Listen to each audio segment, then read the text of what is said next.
So in this video, we're going to be talking about the concepts of electric charge and electric force. Now you'll notice I've changed up my note-taking format again, and this is because we have reached the point in the school year where you all have learned different note-taking techniques. So it is now up to you all how you would like to take your notes. You can use Cornell notes, outline notes, mind map notes, or another focused note format, something that makes sense to you. You'll notice I'll be mixing up these note-taking formats for the remainder of these videos for the school year. But again, I want you all to take notes in the format that suits you best. But please note that it is really important when we are still taking notes to still include the topic at the top of your notes for the day, as well as the objective and essential question at the top, and then also still going through and rereading your notes after you've taken them and writing that 1 to 2 sentence summary about what you learned from this video. So with that said, let's go ahead and get started. Our objective in this video is to be able to define electric charge and calculate the electric force between two charges. Our essential question that you all should be trying to answer in the summary at the end of your notes is, how does something get an electric charge? And also, how does that electric charge on an object affect its electric force? All right, so let's zoom in here. And I know I've written pretty small here, so this is a very lots of information in this video, so I will try to get through this as fast as possible while also making sure it is still comprehensible to everyone. All right, so let's go through Let's review what electric charge is. So electric charge, you all might be familiar. You might have heard this term before. The definition that we use for electric charge is it is a property of matter that causes it to experience a force when placed in an electromagnetic field. Now, you have heard the term electromagnetic before. We've talked about electromagnetic waves. Now we are taking this concept one step further to discuss how electricity, electric force, and magnetism are all related and kind of results in these behaviors that we see between things that are electrically charged. So again, electric charge is just when something experiences a force, right, as a result of the charge it has. All right, so there are two types of electric charge that an object could have. All right, we have positive charge and we've got a negative charge. And I will zoom in on here so you all can see.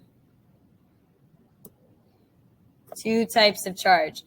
All right, so a particle could have a positive charge or it could have a negative charge. Now I want to back up and really just weed out what we mean by when we say particle. When I say particle, I mean any piece of matter, okay? So remember, matter is made up of particles, right? These particles can be as small as things called protons and electrons, which make up atoms. These are building blocks of matter. These are what we call atoms. So if you all have taken chemistry before, you have studied atoms a lot. If you have not taken chemistry, what I want you all to understand is that there are such things as atoms. And again, these atoms make up everything in our universe that is matter. So atoms are literally the building blocks of matter. And I'm just gonna make sure you'll see that those are atoms here. Okay. Now, within those atoms, we have three different types of particles that make up atoms. Now, we do have these things called neutrons as well, but we are not going to be talking about those today. What we are going to be talking about are the charged particles that make up atoms. and these are called protons and electrons. So a proton is a charged particle. It has a mass of 1.67 times 10 to the negative 27th kilograms. Now, this is written in scientific notation. I want you all to note that it is 10 to the negative 27th kilograms, right? That it means it is, this number is 27 decimal places to the right of the decimal point. It is very, very, very small because protons are very, very, very, very, very small particles. The charge on a proton is 1.60 times 10 to the negative 19th coulombs. Now, this is something to remember, right? We measure the charge on an object using this new unit of measurement called the Coulomb. I'm going to highlight that.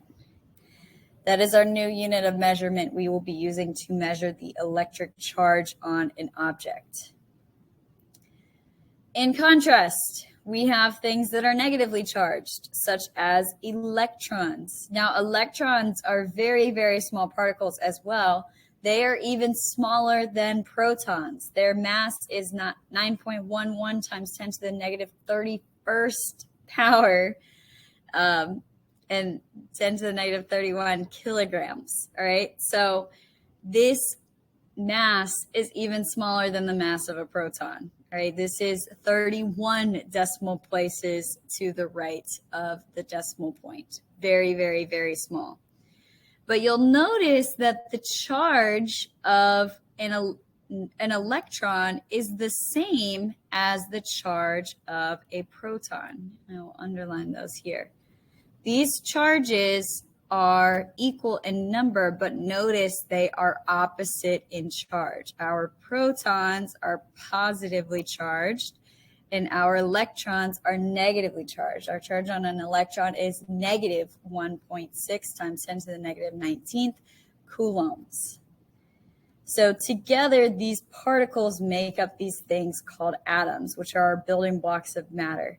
Now, I'm not going to dive too deep into the anatomy of an atom, but what I do want you all to understand is that in an atom, we have the center, which is called the nucleus, which is where all the protons are. Now, there are also things called neutrons in this nucleus, but we are not going to talk about those today. So all the protons in an atom are in the nucleus, and the electrons in an atom are in the outer parts of an atom. So together, these positive and negative charges create these really cool interactions in an atom. So I want you to remember those locations of those electrons because that will be important when we talk about how objects gain an electric charge. And it's because of those electrons, they're on the outside of those atoms and they're able to move a lot easier, right? They can leave atoms easier. They can leave atoms to go to other atoms, okay? So that is how that is kind of going to come into play when we talk about giving something an electric charge.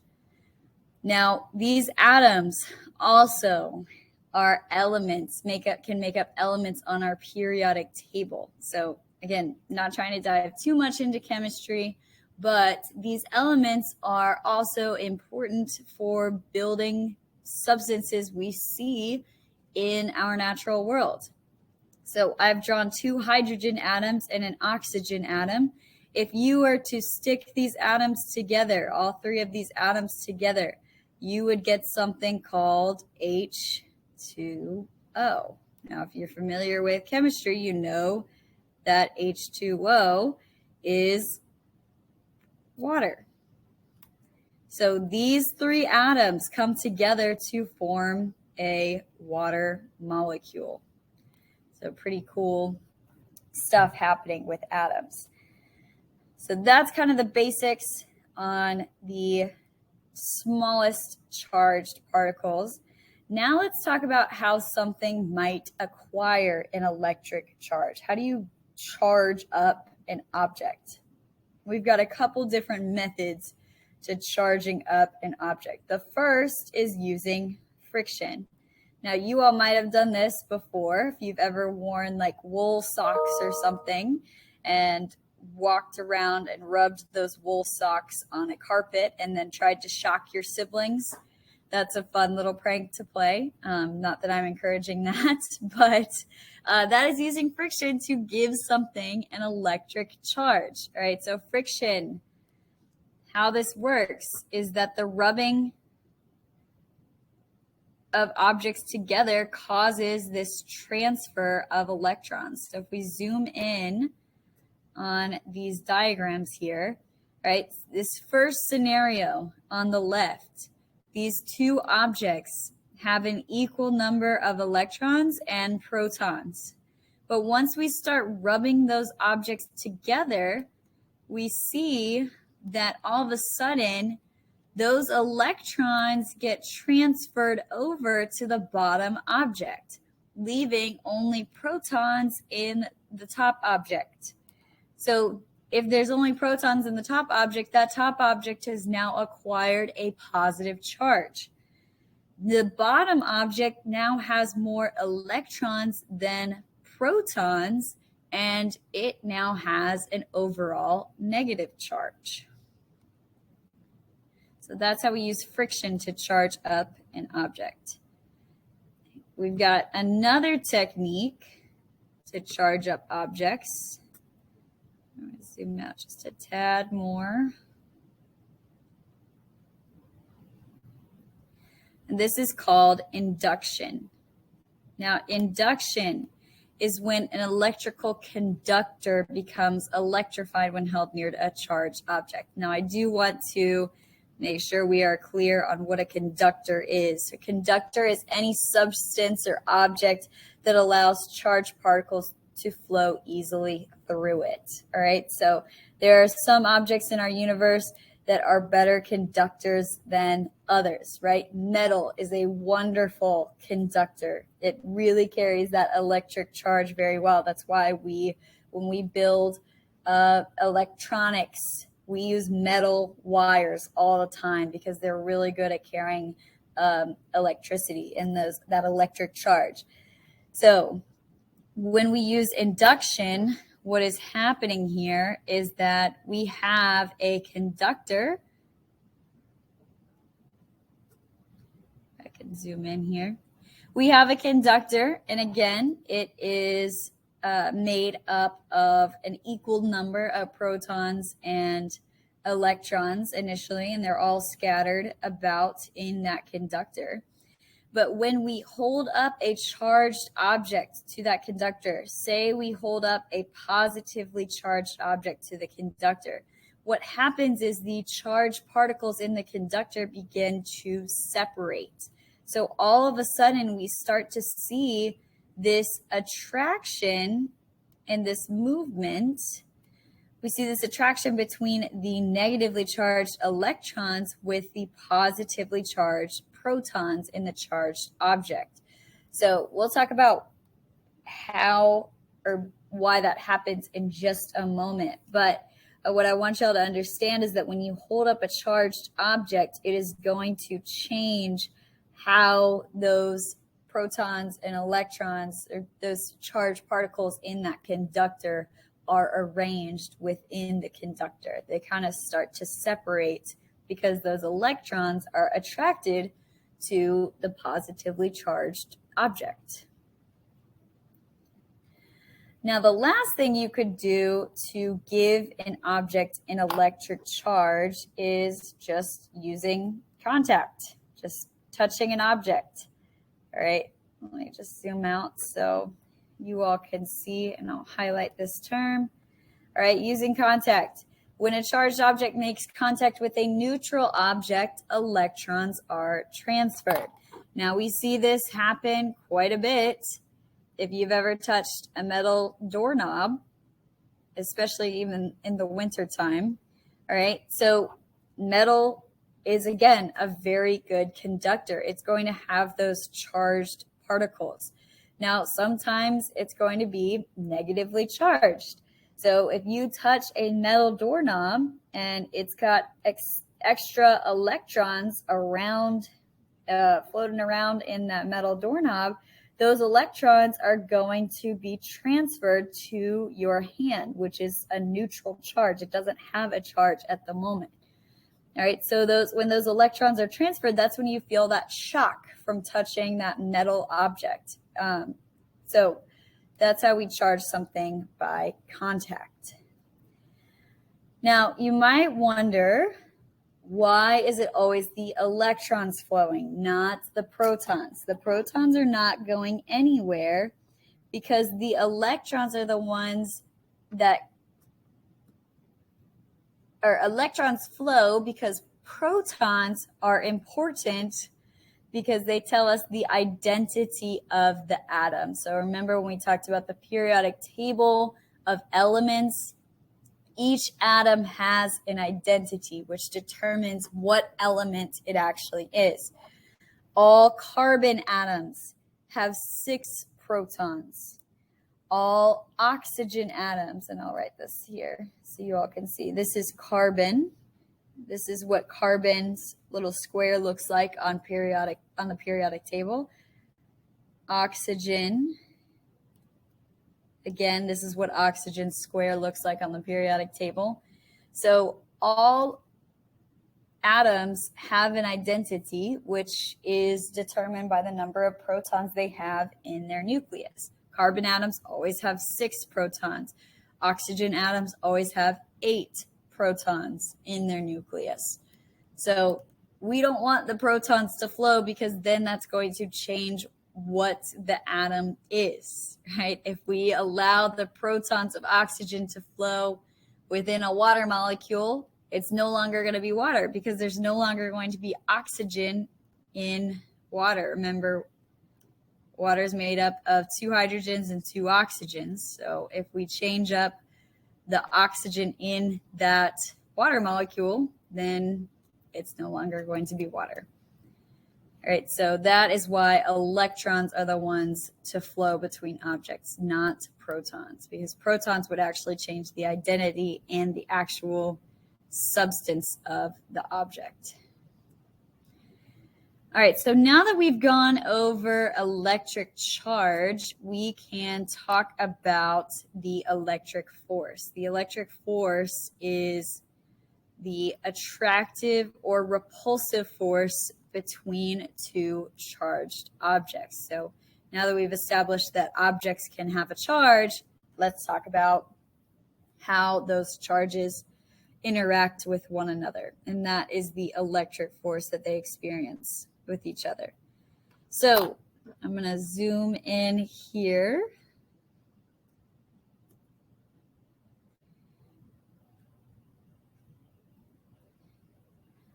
So big things to remember here is we've got 2 different types of charge, positive and negative.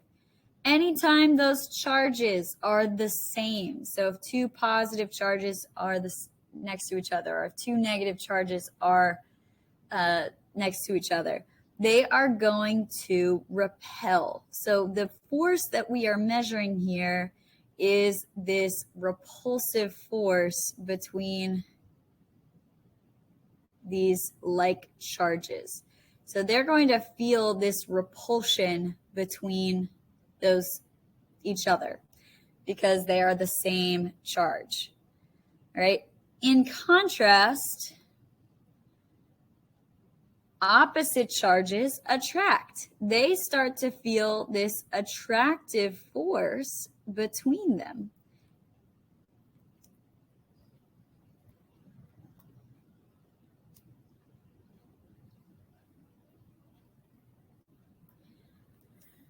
So understanding how these charges behave allows us to move into this concept of what we call Coulombs Law. Now, Coulombs Law is basically just an equation, and I will highlight that equation for everyone. This is our equation of Coulombs Law. Coulomb's law says that the electric force, which we were talking about, that attraction or repulsion between 2 charged objects, can be calculated by multiplying Coulomb's constant times the 2 charges divided by the distance between the two charges squared. So you'll notice this actually looks very, very similar to another equation we have learned in this class. If you can remember that other equation, great. If it's coming to you immediately, great. If you can't, I will write it out for you all. But remember, we measured gravitational force, and we used a very similar equation to measure the gravitational force between two objects. So to measure the gravitational force, or calculate it, we multiplied universal gravitational constant, which is capital G, times the mass of one object times the mass of another object, divided by the distance between those objects squared. So this is very similar to this new equation that we are learning today. So again, Q, this is our new variable for the charge on an object. I'm using these little numbers, these subscripts, to distinguish between their two different charges in this scenario. We've got Q1 and Q2, indicating that there are two different charges. K is a constant. We've learned other constants in this class, right? We know little g is a constant. We know big G is a constant, all right? This is your new constant, lowercase k. It is what we call Coulomb's constant, and it is always going to be equal to 9 times 10 to the 9th Newton meters squared over coulombs squared. Now, I don't want y'all to worry too much about this unit of measurement here, but I do want you to know that K is always going to be equal to 9 times 10 to the 9th. We also are familiar with R, that is the distance between those two charges. It is going to be measured in meters because distance is always measured in meters. And finally, F is our electric force. And one thing that I do like to sometimes include to distinguish, right? We've learned a lot of different types of forces in this class, is I do like to add a little subscript E here to indicate that it is the electric force, to kind of distinguish between our weight force or our force of friction, right? We add those little letters there to distinguish that. All right. Now we've got a couple interesting relationships here as a result of Coulombs law and how force and charge and force and distance are related. So force and charge are what is called directly related, meaning that as the charge of one of these objects increases, the force between them is also going to increase. Whether it might be attractive, it might be repulsive, but by increasing the charge of one of these objects here, of one of these particles, we are also increasing that force by the same amount. So again, if we double the charge on an object, so I'm going to say 2 times Q, saying we're doubling that charge, that will result in double the force, the electric force as well. In contrast, that's force and charge. Force and distance follows something called the inverse square law. Now, the inverse square law says that as the distance between those two charges increases, the force is going to drastically decrease, not by the same amount that the distance between those charges increases. It's actually going to decrease by more. And this is what we call the inverse square law. So what's happening here is, say you double the distance between the two objects or the two particles. Say you double this R right here. Make that twice as long. When you make that twice as long, that is going to result in the force becoming 1/4 of what it was. It is decreasing 4 times the amount of what it normally was. That is, again, that relationship of the inverse square law. So just by doubling this distance here, you are really drastically decreasing that attractive or repulsive force between those two objects. Now, moving on from those relationships, and now that we understand Coulombs law, let's go through a quick example here so that we can kind of see this in action, how we might calculate this. So this example says a proton and electron are 1.5 meters away from each other. What is the electric force between them? Is this an attractive or repulsive force? So I've already done step number 1 for you all, but I'm going to add a couple more details here. So this problem is saying that the distance between those two objects, I'm going to make this a little bit smaller so I have room to write, is 1.5 meters. They are 1.5 meters apart. Okay. And we want to know if we're going to calculate the force between them, and we want to know if it's going to be attractive or repulsive. Now, if we look back on what's happening here with our forces and how those electric charges interact with each other, we know that opposite charges attract. And we know that protons and electrons are oppositely charged. So with that said, we can write that this is going to be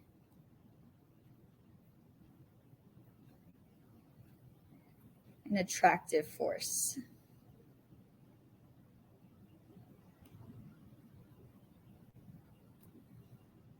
I'll say Fe for attractive electric force. Okay, so that already answers one of the questions there. Now let's go ahead and write out what we know and what we don't know. Moving on to step number 2. All right, so we know it is a proton, and we know we have an electron, right? And we know that the distance between them, I will make that in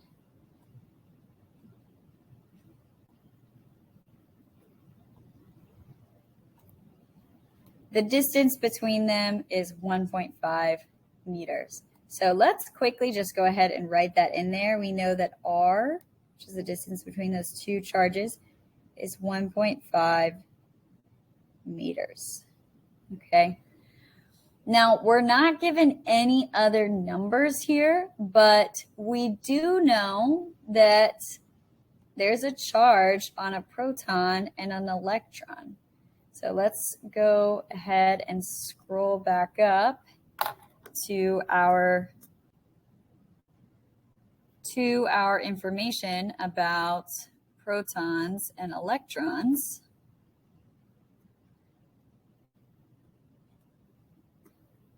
And we see that protons and electrons both have a charge of 1.6 times 10 to the negative 19th coulombs. So I'm going to scroll back down.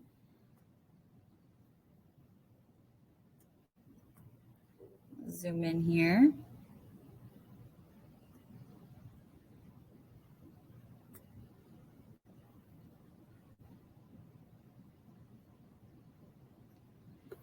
And I can write that our charge on our proton, and I'll put Q1, we'll say Q1's our proton, is going to be 1.6 times 10 to the negative 19th coulombs. And then our charge on the electron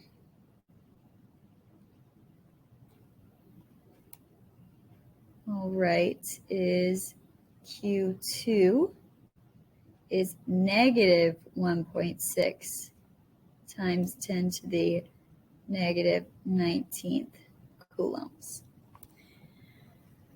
So now it looks like we've got most of our information. And then the final thing that we always know is going to be true is that our Coulomb's constant is going to always be equal to 9 times 10 to the 9th Newton meters squared over coulombs squared. Again, don't worry too much about those units. Just know that K is always going to be equal to 9 times 10 to the 9th. Now we know that we are solving for the electric force. So I'm going to write Fe equals question mark, solving for that electric force there. All right, moving on, let's go on to step number 3. Again, we're going to set up our equation, which solves for electric force. We're going to use Coulombs Law, which is K times Q1 times Q2 is over R squared. All right, so this equation looks good. It is set up to solve for our force already. So now we should be good to start plugging some of these things in.